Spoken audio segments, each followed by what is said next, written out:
Salut Hey, Martine, salut Pascal! Comment vas-tu aujourd'hui? je vais très bien toi. Ça va, ça va. On a un orage derrière nous, donc on a fait notre possible pour éviter les sons extérieurs. Par contre, ben, si jamais vous entendez un gros patagne, sachez que nous n'avons aucun contrôle sur Mère Nature. Exact. Sur ça? Ouais, c'est ça, j'allais annoncer le sujet Oui, d'aujourd'hui. absolument.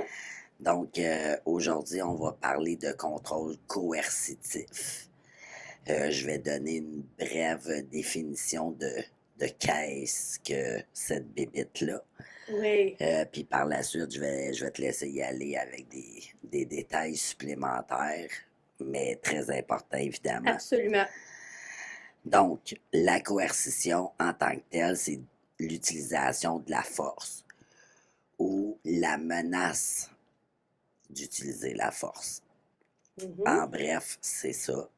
Et au niveau du contrôle, c'est une série de stratégies qui sont mises en place, qui sont plus ou moins insidieuses, donc justement généralement invisibles, puis difficiles à détecter. Absolument. C'est totalement ça. Donc, en gros, le contrôle coercitif, c'est justement l'utilisation de plusieurs stratégies pour justement contraindre un individu. Là. Puis là, nous, en parlant de violence conjugale, on parle, par exemple, entre partenaires. Donc, je te laisse y aller avec des petits détails Ouais. supplémentaires. Donc, maintenant, vous avez eu comme une introduction au contrôle coercitif. Je vais quand même prendre le temps de préciser que ces informations-là viennent quand même de quelque part. Là, on n'a pas inventé cette matière-là. On n'est pas les personnes qui ont découvert ça. Dans le fond, c'est Evan Stark aux États-Unis qui en a parlé, je crois, la première fois dans un livre en 2007. Là, quelque chose comme ça. Là, je ne veux pas m'avancer sur un terrain glissant, là, mais je mettrai le lien du livre dans les commentaires. Puis ici, on a Isabelle Côté, qui est professeure adjointe à l'Université Laurentienne, et Simon Lapierre, qui est professeur titulaire à l'École de travail social de l'Université d'Ottawa, qui travaille beaucoup, beaucoup pour militer en violence conjugale au Québec par rapport au contrôle coercitif. D'ailleurs, ils ont fait une formation qu'ils offrent aux maisons d'hébergement, puis à d'autres personnes qui peuvent venir en aide aux victimes. Puis, ils ont écrit d'ailleurs un article fort intéressant dans la revue Intervention, dans le fond, de 2021, qui s'intitule Pour une intégration du contrôle coercitif dans les pratiques d'intervention en matière de violence conjugale au Québec. Donc, nos informations viennent principalement de Mme Côté, de Monsieur Lapierre. Donc, tous les liens vous seront mis en bas. Là, je voulais quand même le préciser là, parce que c'est... Ouais, puis je veux juste ajouter rapidement que sont très impliqués justement au niveau de la cause de la violence conjugale. Fait qu'effectivement, aujourd'hui, on parle d'un sujet en tant que tel, mais je sais aussi qu'il offre des conférences, formations aussi au niveau de l'impact de la violence conjugale Mhm. chez les enfants, là, dans le fond, qui Oui. en sont victimes également. Donc, en tout cas, bref, c'est ça, c'est des personnes très impliquées dans ce domaine-là. Donc, pour en revenir à notre sujet, là, qui est le contrôle coercitif, là, ce qu'il faut savoir après ma barre sur ça, c'est que depuis octobre 2020, il y a le projet de loi C-247, si je ne me trompe pas, qui vise à justement mettre une loi criminelle sur le contrôle coercitif. En avril dernier, avril 2022, là, ça serait passé à une autre étape. Là. Là, parlez-moi pas de comment ça fonctionne, les étapes avant qu'un projet de loi devienne. Là. C'est pas ça. Là. Je vous mettrai les liens. Puis s'il y a quelqu'un qui peut me l'expliquer, vous me l'expliquerez pour que les prochaines fois, je sois bonne. Mais en tout cas, on espère qu'éventuellement, ça va en venir à ça. Hein, c'est un désir qu'on a là, de criminaliser le contrôle coercitif. Donc, jusque-là. Ce que je trouve qui est important de nommer aussi, c'est que juste au Québec, François Legault a investi 223 millions de dollars sur 5 ans euh, pour la violence conjugale, pour contrer la violence conjugale. Donc, vu les nombreux féminicides qu'on a eus en 2021, ils continuent à avoir lieu en 2022. Là, on va pas. Il y en avait avant, mais Mhm. là, est-ce qu'on est plus attentif? Est-ce qu'on les remarque plus? Est-ce que l'effet de la pandémie a eu un impact? Absolument. Mais là, c'est que les gens ne peuvent plus fermer les yeux. Donc là, on a ça, mais avant d'en arriver au meurtre, il y a plein de choses. Okay?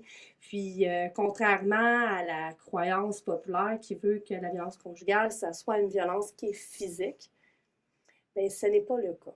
C'est même dans les statistiques moins fréquent maintenant la violence physique que ça a pu l'être auparavant. Par contre, le nombre de plaintes pour voie de fait n'a pas diminué. C'est juste des statistiques par rapport aux violences vécues qui disent qu'il y a moins de violence physique. Fait que là, qu'est-ce que ça veut dire? Qu'est-ce que ça veut pas dire? Faites vos propres déductions. Je ne suis pas là pour vous dire quoi penser. Mais tout ça pour dire qu'au bout de la ligne, si c'est pas la violence physique, c'est quoi? On a parlé de plusieurs types de violences dans le passé, là, notamment la saison 1, mais le contrôle coercitif, on ne l'a pas abordé. Dans le fond, le contrôle coercitif, ça inclut tous les comportements qu'il peut y avoir dans une relation de violence et c'est surtout le fait que c'est un portrait global qui explique la violence conjugale et non pas un événement ou une stratégie en particulier. Donc, ce qu'il faut retenir, c'est que ce qui est criminalisé, c'est seulement ce qui est geste de violence physique ou de violence sexuelle. Sexuelle ou Okay? financière, là, dans certains cas. Oui, Mais puis ouais. c'est même pas au niveau criminel nécessairement, financier, là, c'est différent. Ouais. Là. Tu peux poursuivre, mais pas au criminel. Là. En tout cas, ça devient compliqué. Donc, pour bien comprendre la manifestation du contrôle coercitif, ce qu'il faut comprendre, c'est qu'il y a plusieurs types de victimes aussi, puis il y a plusieurs types d'agresseurs. Donc, il y a des agresseurs qui sont plus subtils, puis il y en a qui sont plus grossiers. Grossier, c'est pas le bon mot, là, mais moins. Plus clair, moins. Je sais Non, pas. mais tu sais, des fois, il y a des personnes qui sont dans la subtilité, fait que mais il y en a que c'est moins caché. Mhm. On va remarquer davantage le contrôle, puis tout ça, puis il y en a qu'on remarque très peu. Donc, il y a comme trois catégories dans les manifestations du contrôle coercitif. La première catégorie, OK, c'est la privation des droits puis des ressources. Bon, qu'est-ce que ça mange, ça, en hiver? Ben, ce que ça mange, dans le fond, c'est d'empêcher la personne d'avoir ses droits fondamentaux. Okay? Donc, le droit à la sécurité, le droit à la liberté, le droit à la vie. Hein?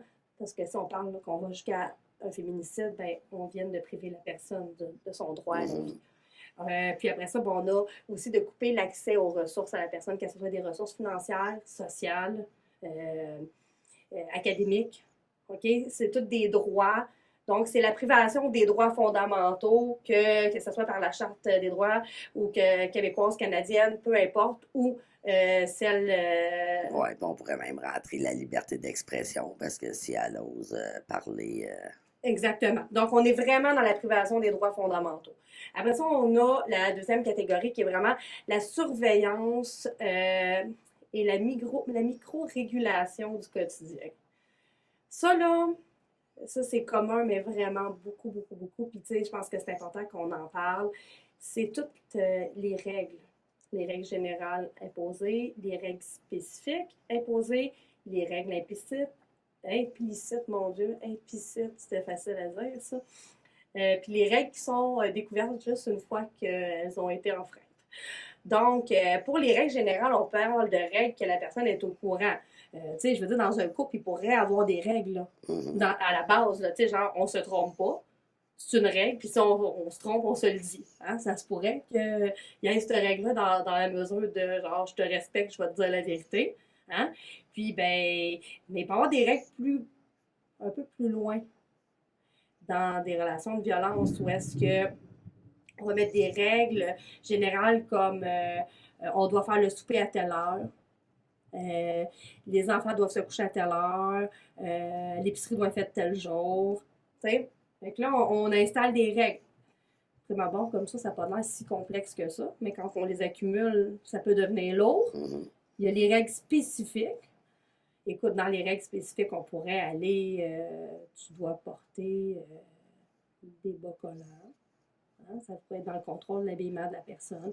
Ça pourrait être sur si la personne prend un bain ou une douche. Tu sais, je veux dire, on peut aller loin là, dans l'intimité d'une personne. Il y a les règles implicites. Ça, c'est celles qu'on doit, qui viennent de soi. Tu sais, je veux dire, il y a des règles implicites dans la vie qu'on peut avoir. Tu sais, je veux dire, j'ai pas besoin de dire au monde d'enlever leurs souliers en rentrant dans la maison. OK? Je veux dire, s'il y a un tapis d'entrée et qu'il y a des souliers dessus, inévitablement, Pascal, si tu viens chez moi, tu vas dire, ben, il faut que j'enlève mes souliers, sinon tu vas me le demander, est-ce que je dois enlever les souliers, tu sais? Fait que là, il y a les règles implicites, donc là, que la personne devrait savoir. Puis il y a les règles qui sont comme. Moi, je dis que c'est des règles qui ont été inventées sur le tas pour contrôler. Là. Ça veut dire que tu viens de la dépasser, mais tu viens d'enfreindre la règle, puis là, je pète un câble parce que je viens de décider que c'est une règle. Ouais, puis l'autre n'était même pas au courant, justement. Exactement. Donc là, la personne, elle marche sur des œufs, on en a déjà parlé, elle a peur, elle doit respecter toutes les règles. Là, elle a des règles implicites qu'elle s'auto-invente. Fait que c'est vraiment parfait pour l'agresseur, là. Parce qu'elle est en train de s'auto-contrôler parce qu'elle s'invente des règles, parce qu'elle dit, OK, si ça, ben, il faut que j'aille jusque-là. Puis là, ben, il y a des victimes qui sont, on va dire, dociles. Ça veut dire qu'ils vont pas rouspéter, qu'ils vont pas s'opposer, qu'ils vont plier facilement. Puis là, ben, ça ne veut pas dire qu'il n'y aura pas de règles spontanées qui vont débarquer. Il y en a quand même, puis ça, c'est pour garder le contrôle, pour rappeler à la victime que l'autre a le contrôle. Puis sinon, ben, il y a les victimes qui sont plus rebelles puis qui s'opposent. Ben là, ben, les règles que personne n'est au courant, ben, ils vont apparaître à fur et à mesure. OK? Puis comme ça peut être les victimes dites, mettons, dociles ou plus soumises au départ, puis là, enfin, elles osent, tu sais. Oui. Mais tu sais, les victimes, faut pas non plus les catégoriser et les mettre dans une case, là. On s'entend que c'est pas parce que la victime est docile qu'elle va toujours être docile, puis c'est pas parce qu'elle est rebelle qu'elle sera jamais docile, là. Ça fluctue selon un paquet de facteurs, notamment les expériences passées, l'éducation qu'on a eue. Ben, c'est toutes des choses qu'on a déjà parlé dans d'autres épisodes. Ça va fluctuer aussi par rapport à comment la personne elle va à ce moment-là. Les stratégies de survie. Sa santé mentale, plein de choses là, qui rentrent en ligne de compte. Donc, il n'y a pas de bonne ou de mauvaise victime. Là. Il y a juste des victimes, puis elles réagissent de façon normale à des situations anormales. Ouais. Hein, c'est ce qu'il faut qu'on se rappelle. Là. Du mieux qu'elles peuvent, c'est ça. Oui, c'est ça, parce que tu as nommé, c'est des stratégies de survie. Donc, ta survie peut être de devenir docile, puis aussi, à un moment donné, ben, peut-être que en dedans de toi, ça l'éclate, puis que là, tu vas foncer, puis tu vas t'opposer parce que tu n'as plus rien à perdre. T'es arrivé au bout. Tu sais, quand tu n'as plus rien à avoir peur, là, c'est ça.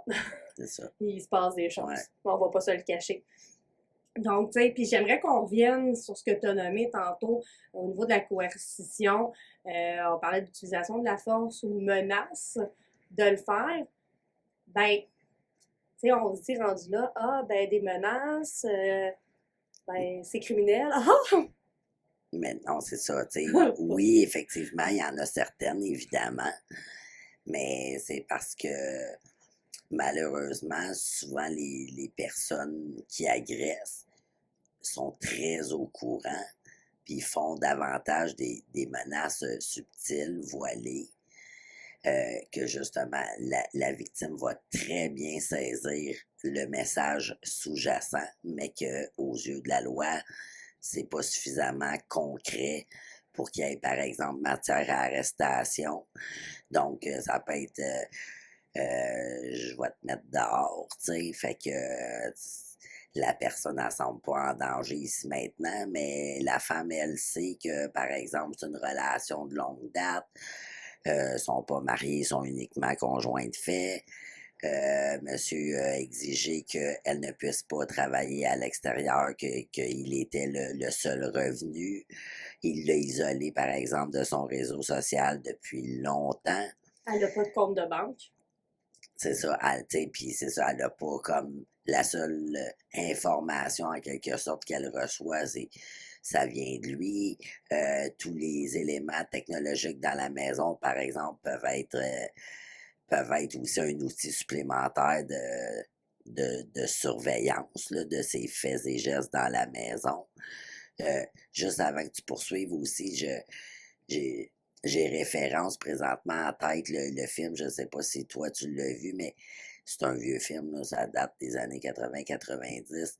Les nuits avec Mon Mon ennemi, ennemi, là, avec oui. Julia Roberts. Là. Puis ça, je pense que pour ceux et celles qui connaissent le film, ça peut être un exemple très concret là, de c'est quoi le contrôle coercitif. Là. Moi, je pense juste au petit bout avec toutes les cannes qui doivent être placées Oui, dans le même les sens. règles. Puis, On ouais. parle des règles, là, des règles générales, les règles spécifiques. Ça, c'est une règle spécifique, là, les étiquettes. Là. On parle pas juste de mettre une règle. C'est très, très pointu comme règlement. Là. Donc, oui, exactement. Là, pour vrai, on est dedans. Puis, tu sais, tu parlais tantôt de dire mettre dehors, puis nanana. Mais, tu sais, dans tout ça, des fois, c'est de maintenir la victime dans l'ignorance. Hein. Donc, elle ne connaît pas ses droits, ses recours. Donc, imaginez comment ça peut être terrorisant pour cette personne-là parce que, à force de se faire humilier, dénigrer, tu n'as plus confiance en toi, tu crois vraiment des fois que tu es une bonne à rien, une mauvaise personne, que tu ne mérites rien. Puis, tu crois à l'autre, tu crois à ton agresseur qui dit que tu n'auras pas le droit à rien, que tu vas te ramasser dans la rue. Mais tu sais, priver quelqu'un d'avoir accès à l'information, là, c'est une privation des droits et des ressources. On est vraiment dans ça parce que c'est un droit fondamental d'avoir accès à l'information. Fait que peu importe les stratégies utilisées pour couper la personne de ces informations-là, ben, c'est une façon, une manifestation de contrôle coercitif. Donc, tu sais, là, on vous a expliqué dans les détails. Donc, imaginez une personne qui vit ça, ces trois sphères-là, pendant plusieurs années. Ben, c'est ça, le contrôle coercitif.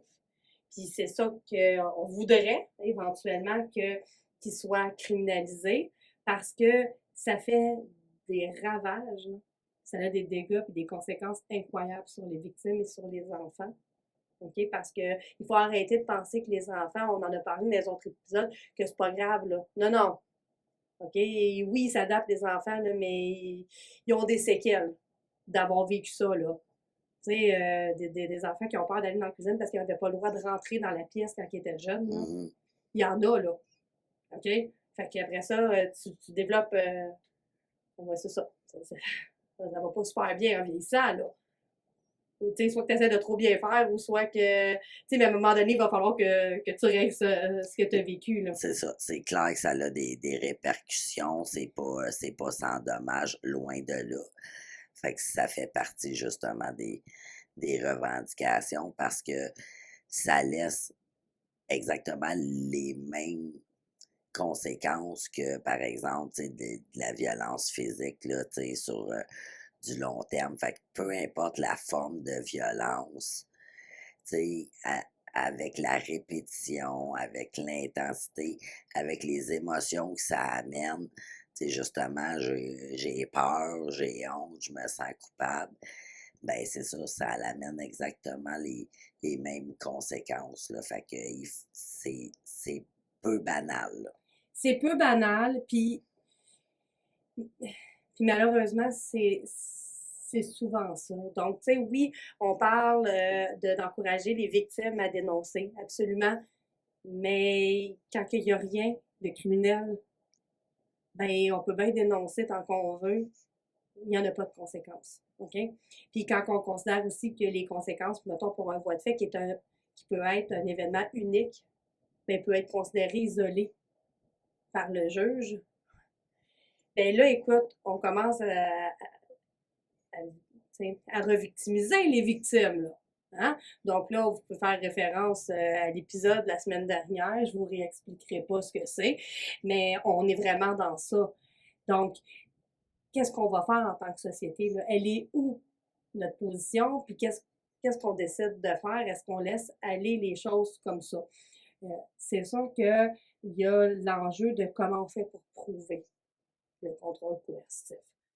Ça devient complexe, là. C'est sûr que, tu sais, on pourrait aller avec des études qui expliquent c'est quoi les conséquences en long et en large, mais il faudrait des années d'études. Puis on sait très bien qu'au niveau psychologique, les conséquences chez chaque individu sont différentes, puis ils vont se manifester de façon différente, puis les réactions aussi. Donc, on tombe dans un terrain Puis, vague. puis tu sais, c'est ça, ces stratégies-là, c'est les mêmes aussi, à mon sens, qui sont utilisées justement au niveau là, des sectes religieuses et tout. Fait que, puis, tu sais, pour ceux et celles qui ont peut-être déjà vu des documentaires à ce sujet-là, c'est ça, là, quand on parle de conséquences, parfois ça peut être sur du très long terme. Dans certains cas, ça peut même être à vie, là, tu sais, dépendamment de chaque personne et du parcours, là, à ce niveau-là. Mais bref, c'est ça. Puis comme tu dis, oui, c'est comment le prouver. Mais il faut arrêter de se mettre la tête dans le sable puis se dire justement, le voie de fait, c'est l'événement de violence. C'est souvent la pointe de l'iceberg, là. Oui, Puis le contrôle coercitif et tout le, tout le bloc de glace avant que ça en arrive à quelque chose de visible. Comme par exemple, là, c'est ça, un œil au beurre noir. Tu sais, fait que. absolument, tu sais, puis tu sais, je veux donner quelques exemples de contrôle, puis jusqu'où ça peut aller, tu sais, parce que pour vrai, il y a des affaires qui sont spéciales, OK? T'en as nommé tantôt empêcher quelqu'un de travailler en disant, ben, tu vas rester à la maison avec les enfants. Oui, ça peut être un choix hein, de rester à la maison, mais il faut que ça soit un choix. Il faut pas que ça soit imposé. Ça peut être tu dois répondre après, si au troisième coup, tu n'as pas répondu à ton téléphone, ça va aller mal. Euh, tu sais, je veux dire, d'être obligé de rester en vidéo conférence avec la personne toute la nuit quand l'autre dort pas à la maison pour s'assurer que tu ne sortes pas de la maison. Euh, empêcher la personne d'utiliser le chauffage à l'eau chaude. Ouais, Euh, que la personne soit aussi, sous écoute ou sous mhm, surveillance de caméra dans la maison, s'assurer qu'il y ait pas personne d'autre qui vient, s'assurer qu'elle fasse toutes les, entre guillemets, «tâches» que le partenaire lui a exigé de faire pendant son départ. Ça peut être, moi, mon assiette elle doit faire être servie à 5 heures pile, oui, pas à 5h01. Ça peut être toujours d'exiger des comptes rendus au moment qui revient, par exemple, du travail, puis de dire, oui, tu sais, tout en détail, là, le moindre fait et geste de toute la journée au complet. Puis que si tu omets quelque chose que lui est au courant, watch out. Mais tu sais, en même temps, comment ça peut être stressant de, tu sais, même toi et moi, là, je veux dire, dans la vie, là, parfois, je me souviens même pas de qu'est-ce que j'ai mangé pour dîner, là. Fait que, tu sais, que tu me dises tout le détail de absolument. toute la journée, ça n'a aucun sens. Ben, c'est ça. Donc, tu sais, on est vraiment là. Fait que, tu sais, je voulais juste donner une couple d'indices, puis je vais en donner d'autres que je trouve particuliers. Tu sais, des indices que je trouve particulièrement clairs, puis que j'en ai déjà parlé, je pense, dans un autre épisode, que je trouvais ça inquiétant parce que je trouvais que ça revenait beaucoup chez les jeunes, là. Tout ce qui est contrôle par rapport aux amis gars-filles, contrôle des cellulaires, des messages textes, à qui tu parles, à qui tu parles pas, à qui tu as le droit de parler, de donner les mots de passe. Ouais, Tout ça, ce qui est intrusif, là. ouais, Ouais. ben, je trouve ça, oui, c'est ça. Je trouve que, tu sais, il y a, tu sais, empêcher, tu sais, si c'était une fille d'avoir un ami garçon, ou c'était un garçon d'avoir un ami fille, ou, tu sais, si t'es homosexuel puis que t'es en couple avec ton conjoint, ben, qui veut pas que t'aies d'amis pas hétérosexuel, mais mettons homme, parce que il va dire que même s'il est hétérosexuel, il va devenir gay à cause de toi. Tu sais, ça s'est déjà entendu, là. Fait que, tu sais, à un moment donné, ça devient du contrôle social important. Donc, tu sais, puis ceux aussi qui vont banaliser la jalousie, là, en disant, ah, c'est une preuve d'amour. Bon, on en a déjà parlé, vous Mhm. irez écouter l'épisode. La jalousie, ça ne sera jamais une preuve d'amour. C'est du contrôle. On peut sentir le sentiment, d'avoir peur de ne pas être confiant en nous. Mais il y a d'autres solutions. Hein. Ouais, puis on est toujours responsable des actions et des paroles, tu sais, qui vont suivre, nos sentiments. Fait que, comme tu dis, oui, je peux le ressentir, mais j'ai pas le droit de rabaisser l'autre pour autant, là, tu sais. Absolument. Donc, sur ça, est-ce que tu avais quelque chose à rajouter, Pascal? Non, hormis que justement, on pourrait annoncer, qu'on va avoir, Oh oui, la semaine des prochaine! invités, effectivement. Fait que c'est 2 Catherine, des professionnels d'un corps policier de la Nodière. Là, on donnera plus les détails au moment de les Oui, présenter, de vous les présenter. Donc, ça fait suite au projet de loi, là, justement, du gouvernement de mettre plus d'emphase sur les situations de violence. Donc, ça fait au partie niveau des financier, ouais, mais ouais. ça fait partie des stratégies que les corps policiers ont utilisées. Donc, on va voir ça avec vous. C'est ça, on va vous laisser découvrir en quelque sorte quelques projets qui font suite là, à ça, puis que nous, on trouve très pertinent et utile. Absolument. Donc, sur ce, on nous trouve où? On nous trouve partout! Ouais, Facebook, YouTube, Twitter, TikTok, Instagram. On est là partout. En plus d'être tout le temps partout aussi en audio uniquement, Spotify, Apple Podcast, Amazon Music, Google aussi. Google Podcast. Gars, écoute, si ça existe, on est probablement dessus. Puis si jamais vous vous rendez compte que votre plateforme préférée n'est pas dessus, ben envoyez-nous un message, puis on va remédier à la situation.